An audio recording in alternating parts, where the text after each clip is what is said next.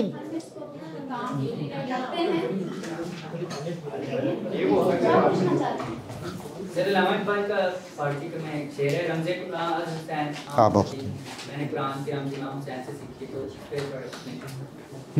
کو تھوڑا ایکسپلین کر دیجیے۔ ہاں، وہ تو بڑی واضح بات ہے کہ قرآن چونکہ فاروق ہے حق اور باطل کے درمیان، تفریق کرنے والا ہے، جو میں نے عرض بھی کیا تھا، اور اقبال کے بقول قرآن کتاب انقلاب ہے۔